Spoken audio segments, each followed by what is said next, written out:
Hello and welcome back, guys. Welcome back to another live podcast with your man Jay Will.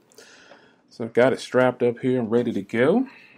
Let me get my link shared out to Google Plus and Twitter and all the places I like to share my link. Thanks, guys, for joining me in today's live podcast. We're going to not so much talk about a smartphone buying guide, I guess, if you will. More of what's better for you or what should you be doing at this point when it comes to looking for a smartphone. Now, obviously, a lot of people out there, a lot of techies out there have a smartphone and probably like me have a boatload of them sitting right here in front of me, just like some of you listening right now. So just kind of want to talk about who's winning, not so much the OEMs, but as a customer, who's winning? Who's winning this? Who's getting the most out of the $200 purchase versus the $800 purchase? And I just used $800. I could have dropped down to $500. But who's winning in that particular battle? So, what do you guys think when you're trying to decide on a smartphone? What are you guys thinking is the best option?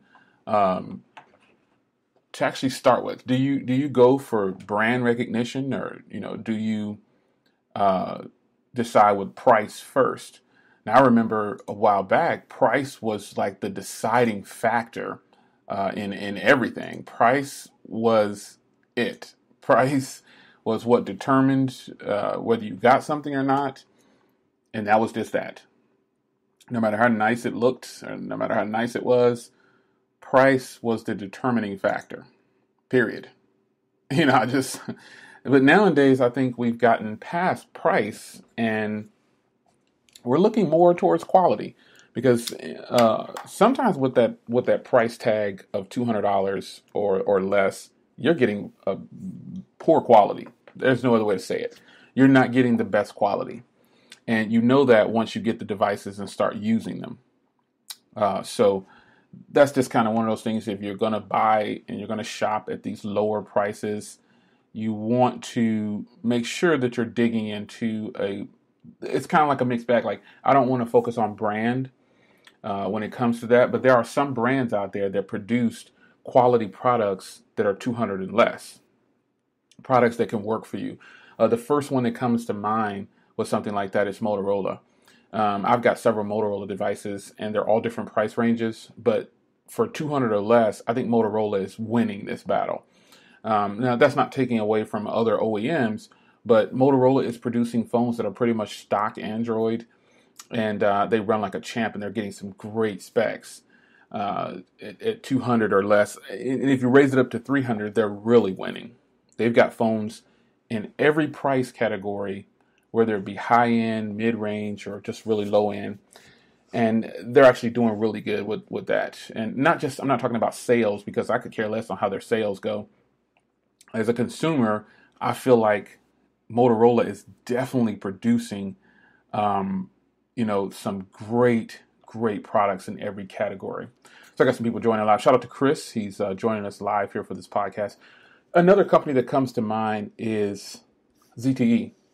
Now, while ZTE doesn't have the same type of quality products, this is based on my experience. You give your own analogy of it, but I feel like ZTE is the next one in line to produce, not in any particular order, but just they're another company that I think about that produces quality products, but they don't have as many quality products at a low cost as Motorola. ZTE has the Blade V8 Pro and the ZTE Z Max Pro. The ZTE Z Max Pro is going to go down in history as one of the best purchases I've ever made, and one of the best purchases that a lot of people have made. To top that, ZTE is going to have to do a lot of work, because the Z Max Pro was one of the best devices I have ever used, and several other people can agree with this. That device was great, and it still is great. But $200 on a smartphone that you can keep for 2 years versus $800 on a smartphone for you can keep. Here's my mindset with that. Like, when I travel now, when I used to travel, I would take what I thought was my best smartphone because I wanted to grab every photo. I wanted to grab this, I wanted to grab that. Now, when I travel, I tend to take a phone that if I lose it, I really don't care. you know, and that's just me. Phones that are under 250, 300 bucks, I take care of them. I cherish them. Just I appreciate them. I shouldn't say cherish them. I appreciate them like every other device I have. But if I'm going to take a trip up into the woods or the mountains or something, wherever I'm going, I don't want to deal with taking my $900 phone or my $800 phone with the risk of, I would focus on it being a techie that I am. I'm going to focus on, oh my gosh, I hope I don't drop this. And oh, no, because most of the phones that are high priced like that, they're not built very well. They're just not built very well. You drop them and it's done. I have dropped so many iPhone 7 Pluses and iPhone 6S Pluses. I mean, I've dropped them at like 2 feet and they shatter. But that is one of the most expensive devices I've owned. They shatter quickly. At 3 feet, I've dropped them before, and they just shatter into pieces. So when I'm traveling, I tend to now take a phone, like the phone I'm going to take on my next trip when we go on summer vacation. I'm going to take the Moto G5 Plus, and then I'm going to actually take my actual camera, my Samsung camera, my point and shoot. I don't plan on taking any of the other phones. No matter how good the cameras are and how great the screen is, I'm going to take the Moto G5 Plus for one reason. Well, not just one. Several reasons. It has fantastic rear camera. The front camera is a little meh. I've said that in video before, but the rear camera is definitely doable. And the battery life. I don't plan on... First of all, I don't even do social media when I'm on vacation, but I need to be able to contact people, and I need something that I don't have to charge all the time. The Moto G5 Plus is going to be the phone that I take on vacation this year. And that's not taking away from any other device. I just don't want to ruin because I'll probably be on the beach this year and I don't want to drop my phone into water and be like, oh my gosh, I got to go back. And a lot of the phones I have, I don't do like, they're not carriers, so there's no insurance. I could go to Square Trade, but I just don't want to deal with it. If I were to drop my Moto G5 Plus in the water, it has a light coating on it, for water repellent, or I think it is, whatever. But I wouldn't be, like if I were to drop it and scratch it, I wouldn't really care as much as if I dropped my G6, my U Ultra, my Axon 7, my S8, my iPhone 7. I would be really upset if I dropped one of those, opposed to me dropping the G5 Plus. Now, that doesn't mean that the G5 Plus is not worth anything to me. It's just a bad I feel like I've gotten my money's worth, I guess I want to say. It's totally a phone that is a vacation phone, I guess. While it doesn't check all the boxes, it checks pretty much all the ones. It's lightweight in my pocket. I feel comfortable putting it in any pocket. If I sit down on it, I've done it before. It doesn't crack, creak, nothing. Battery life is fantastic. Cameras are great. And it makes phone calls. So that's all I need. So $200 versus $800, I'm not too quick to take my $1,000 phone out on a trip anymore. I used to just grab what I considered, oh, this is my best phone. I kind of gotten away from that because I don't have time to try to get replacements and all this stuff. If I break if I break the Blade V8 Pro, I can just go buy another one. It's $200. If I break the G5, it's $200. And another phone that I'm tempted to take because I just got it. It is that good. The cameras aren't great, but the cameras are good. The build quality is much better than the Moto G5 Plus. But the Xiaomi Redmi Note 4X, it has a bigger screen. The build quality is better. It's a beautiful phone. And look for that comparison too, by the way, soon on the channel, sooner than you think. But that's another phone I'm tempted to take. The cameras on there are not as good as the G5 Plus for sure, but they're acceptable. And again, I don't plan on taking very many photos with my phone. I plan on taking photos with my point and shoot. So that being said, that's another one that's on the table. That phone is under $200, and it's got better battery life. It's got decent cameras. It's got a much better screen. I don't know. And that's just an example I wanted to use on why I would compare 200 versus 800. Now, that's not the bulk of what this discussion is about. 200 versus 800 means, for me, who's winning in this? And I think the customers who decide to go with a $200 device like the G5 Plus, I got to use it as an example, guys. The G5 Plus, I have to use an example because it's a phone right now that I could highly recommend that actually competes with these high-end phones. It competes with them. And if you say otherwise, like I always say, I respect your opinion, but I've done extensive testing on them, and you're entitled to your opinion, but I feel like the Moto G5 Plus can compete with any flagship out, quote unquote, flagship out today. It just can, man. It can do it because it's priced better. Like, who wouldn't want to spend less? Who wouldn't? Why wouldn't you want to spend less? Like, who in their right mind would not want to spend $200 if they could? And I want to read a comment from Brad. He's in the live broadcast here before we end this. But Brad says the G5 Plus feels more like an expensive phone. I don't disagree. I totally agree with that. I totally agree. I don't not agree. I completely agree with that statement. I totally agree. Because the build quality, now put it next to, now let me ask you a question.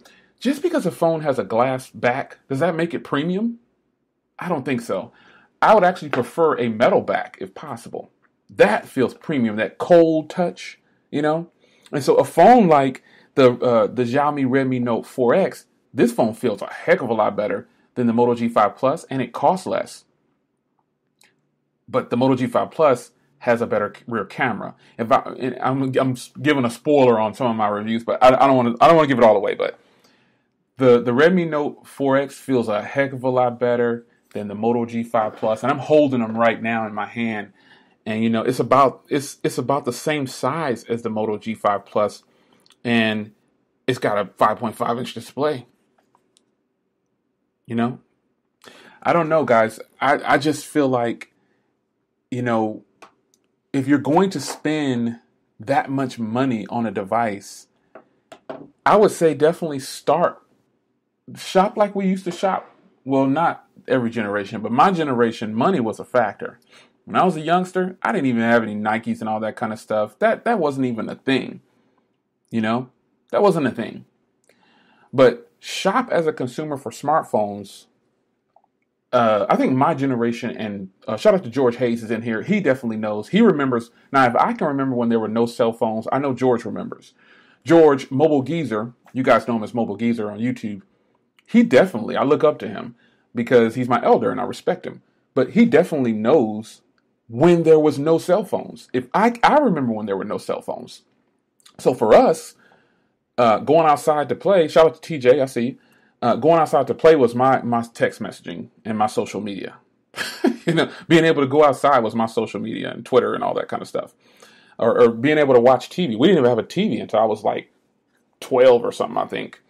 Or 10, I don't remember. But nonetheless, if you're shopping for smartphones, you have to be smart about, and think about that, smartphones being smart. You have to be smart about it. And I can't tell everybody to start with price. But there are some phones that I pass on because of price. Whether it be $100 phone, like that blue phone that just released, the R Plus. Shout out to Donovan. I would never buy that phone. It looks like garbage. I mean, I don't like how it looks, and I don't think it's worth $170. I think blue has become redundant. They should be running the market right now because all these phones that they're releasing have pretty much a stock feel, but they're not taking advantage of what they could. Yep. George said he remember when there was no computers. Yep, I was on the tail end of that. I remember when the internet first launched. I know George remembers that too. Anyway, guys, I'm gonna. I've said it before. I'll start doing more podcasts, well, not more. I'm going to do longer podcasts because right now there's a 15-minute cap on the plan that I have, and so I'll be upgrading the plan to unlimited. Just so you know. So I won't be doing 5-hour podcasts, but I will be doing longer than 15 minutes because I feel like I owe it to you guys and. I really enjoy doing the live podcast. Spoiler, I like doing the live podcast a little bit better than YouTube. Like doing YouTube reviews, like live streaming on YouTube. Like the live stream on YouTube is fun, but I like the podcast a little bit better. It's a little bit more laid back, relaxed. It's good. So I will be extending the podcast. I'm going to switch to the unlimited plan in a little bit. I just got another hour or so to use on here. So you'll get probably 2 or 3 more 15-minute podcasts, and then we'll be up to some longer podcasts. But you guys are great. Leave a comment down below. And, if once this hits YouTube, leave a comment. But I appreciate you guys joining in for the live podcast. Thanks.